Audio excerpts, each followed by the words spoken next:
There have been many, many changes in the automotive industry in the past few years, and those changes have influenced not only the type of vehicles we buy, but how we buy them, and frankly, even if we buy them at all.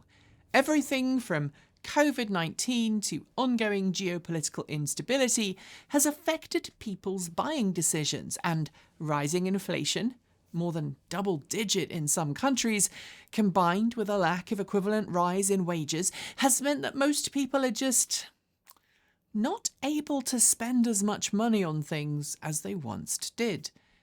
With all of that in mind, you'd think that most analysts and economists would be able to agree on the fact that most people just don't have the money to buy new cars right now.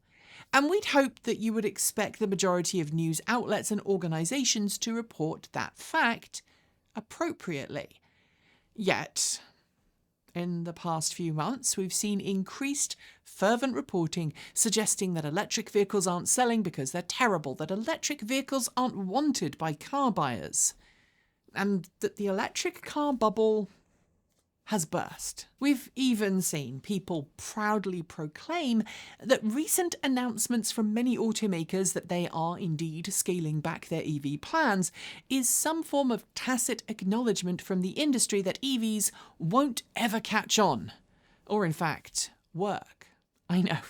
I am the eternal optimist. I think anyone who's reporting on the sector has the exact same approach to things as we have done here on this channel. So I expect people to explain the whole story, not just parts of it. Guess I'm old-fashioned like that. Basically, as we are fond of saying on this channel, context is king. So let's add some very much needed context to this particular cluster, you know.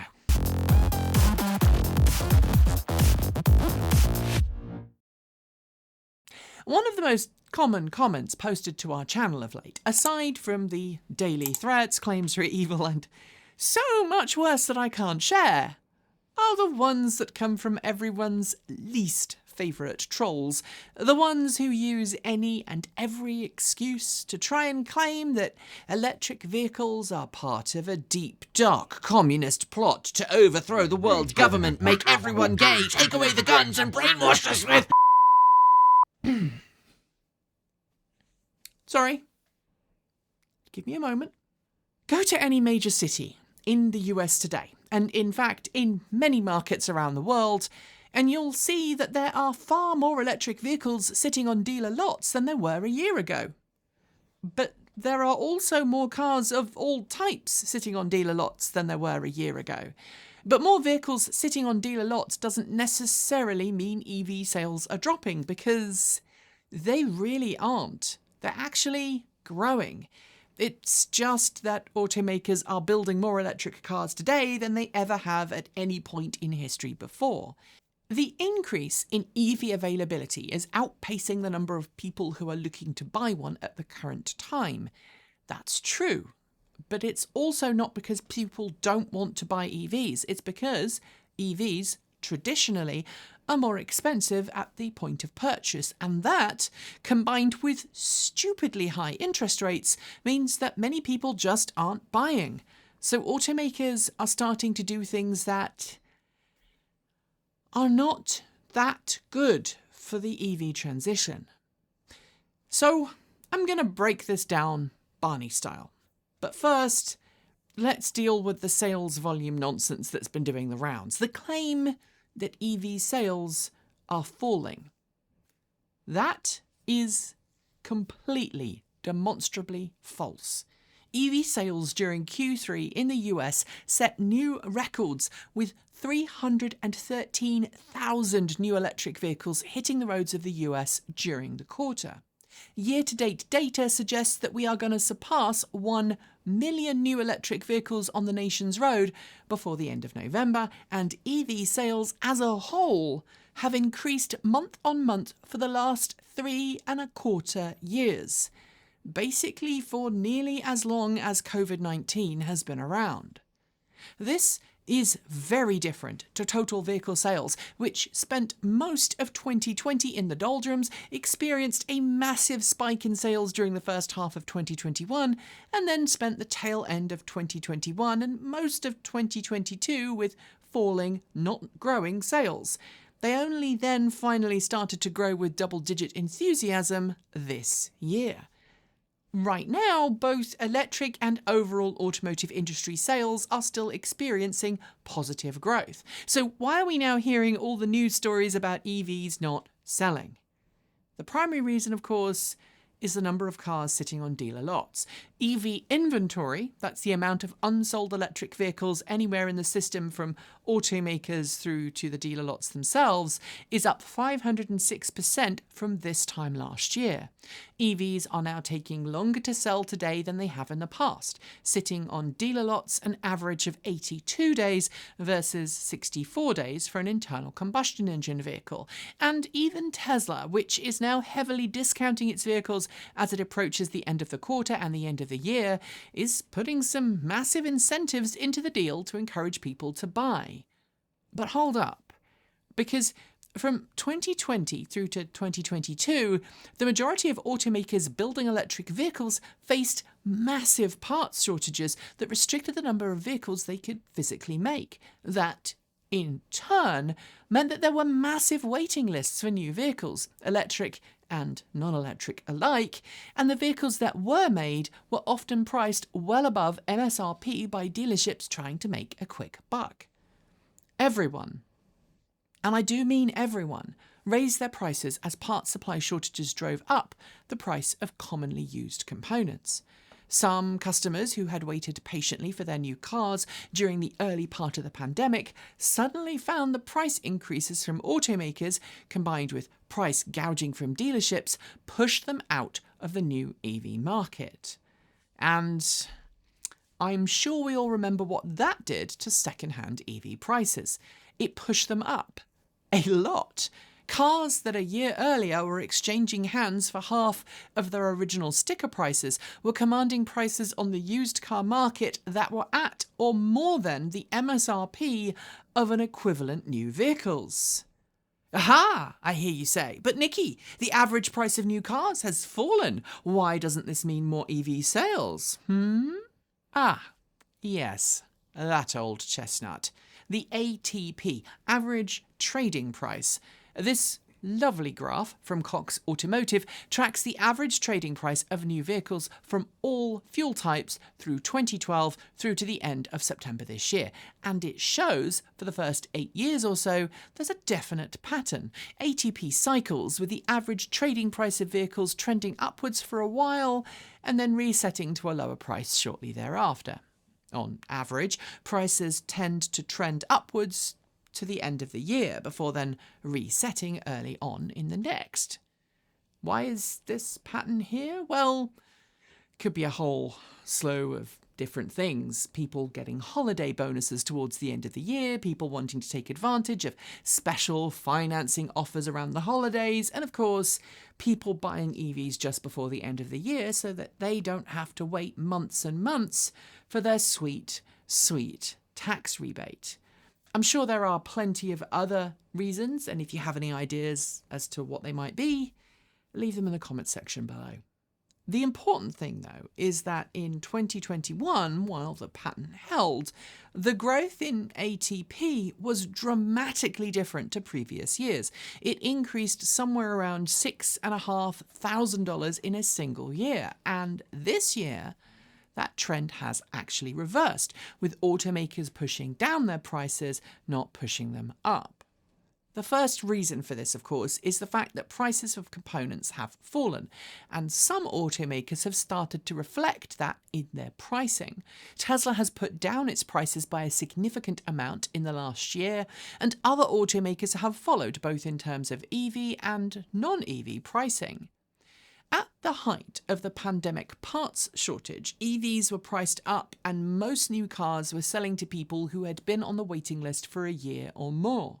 Those wait lists have now cleared, either because people have purchased the car they wanted or because they no longer could afford to buy the car they wanted to buy, which I'm going to come back to in a second. Used EV prices are now falling as much as 30% in the last 12 months for certain vehicles, because those new EVs are now becoming a smarter choice for those with the cash to buy. Except, well, while more people than ever before are now buying EVs and automakers are making more EVs than ever before, automakers frankly overestimated just how many EVs would sell. But the reason for that isn't that people don't want to buy an EV. It's that EVs are just too darned expensive. I know, I sound like a broken record. So does Kate. But we really feel passionately that electric vehicles need to be accessible to everyone before they take off. And right now, we would be lying if we didn't point out that they're not. And no, if you think that a $35,000 car is affordable, you are probably not among the group of people feeling the pain about buying a new car right now. During the pandemic, those buying EVs were those who had the credit scores and the ability to buy, often using their existing cars as trade-in deposits. Remember, used EV prices were ridiculously inflated during COVID-19. To then leverage a really sweet deal on a new EV. There were, in fact, entire forum threads devoted to where you should go to get cars at MSRP instead of getting price gouged by your local dealer. And people used those forums and websites to secure themselves a deal. This, by the way, is how I got my F-150 Lightning. Contrary to various posts online claiming otherwise, Ford gave me no special deal. I found a local dealership who honoured my truck's MSRP. That was it. I traded in my Bolt EV, whose value was actually $5,000 higher when I sold it than the money I had to borrow to buy out my lease 2 years earlier, and we then used that money as a cushion while we waited for our F-150 Lightning federal tax credit to come in. I also happened to get a 2.7% loan from my local credit union to finance the truck, something that made a big difference between being able to afford it or, in fact, having to walk away.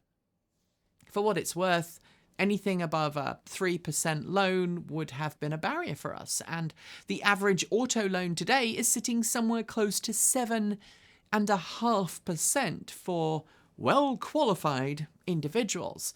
It's over 10% for those with less than excellent credit scores.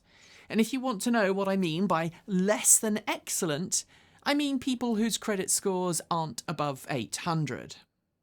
I am honestly not the only person who couldn't afford a new car today that I was able to purchase just 18 months ago.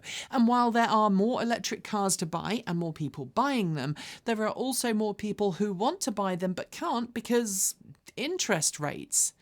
Which brings me to pricing.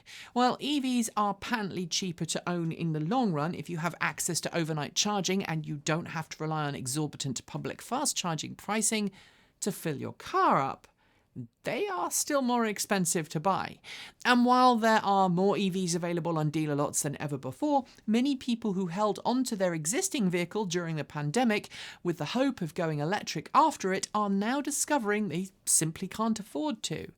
On average, EV prices are still about 25 to 45% higher than an internal combustion engine vehicle. That, in turn, affects overall loan prices, and as Car Gurus noted last month, those two factors mean that people have to pay, on average, an extra $277 more a month over 60 months to buy an EV when you compare them to a conventional gasoline vehicle. And even with gasoline prices where they are today, $277 is a lot of money every month. Even if you fill up on premium, in some of the more expensive parts of the US, you're going to see somewhere around 1,300 to 1,500 miles of gasoline every month from that money. And yes, being equally pessimistic, driving the same distance in an EV would be somewhere around $70 a month in electricity if you were charging at home using some of the most expensive electricity in the country. factor in the reduced service costs, and actually you'd be pretty awesome. Except that is not how banks look at loans in the real world. Sure, some of the more responsible ones will look at your monthly budget and figure out that your gasoline savings are equal to or close enough to the extra money you're looking at adding to that loan. But the reality is that most people who qualify for a $400 monthly loan payment and have to pay an additional $280-ish a month in fuel wouldn't necessarily immediately qualify for a $680 a month loan, even if they specifically told the bank, hey, I don't need to buy gasoline anymore. Internal combustion engine vehicles are selling more quickly because it's easier to afford or finance one. It's easier to get the loan or the lease, and automakers are also discounting gas vehicles the most. According to data from Cox Automotive, the majority of automotive price changes and ATP changes are caused by high-end luxury models. In fact, the average price paid for a non-luxury vehicle today is less than 1% higher than it was this time last year. And automakers, eager to sell their inventory of previous model year ICE cars, are putting their biggest cash-on-hood deals on ICE rather than EV. I should obviously note here that while deal incentives offered by the auto industry are at historical lows, current incentives being offered, about 5% total of ATP, are currently at 2-year highs. Again, to encourage people to buy more cars. So, what we have here is the perfect storm. Automakers, worried about competition from Tesla and new EV startups, increased their EV production goals during COVID. They endured the COVID-related component shortages and subsequent price war, but they were, for the most part, basing their predictions on historical data showing EV demand was strong. Data collected when auto loan interest rates were far, far lower. Now they've got lots of higher priced models, often high trim models, that many people simply can't afford loans for, and they're offering the best in 2 years cash on hood deals to sell cars that make them the most profit. Those cars are internal combustion engine ones. At the end of this is shareholders. Shareholders want to see profits. Many don't care how those profits are made. They don't care about the ethics of what ICE vehicles are doing to the planet. And if an automaker is committed to building EVs that require it to spend a lot of money, that will impact the company's bottom line and make shareholders and the board of directors pretty pissed. Finally, I want to throw in a comment about the type of vehicles automakers are currently making. We are stuck in an arms race in the EV world that pushes ever more tech-filled, longer-range vehicles that put gadgets and sprint times above price. Automakers like General Motors are killing their most affordable models that have started to become cash cows for the brand in recent months.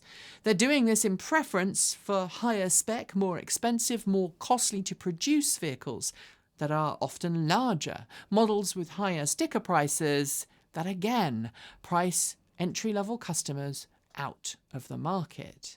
The ultimate reality here is that if automakers were to shift their priorities away from trying to outperform each other in terms of range and charging speed, and instead focused on drivability, basic functionality, and long lifespan of their vehicles, we'd see more affordable EVs, and we'd see more of them sell.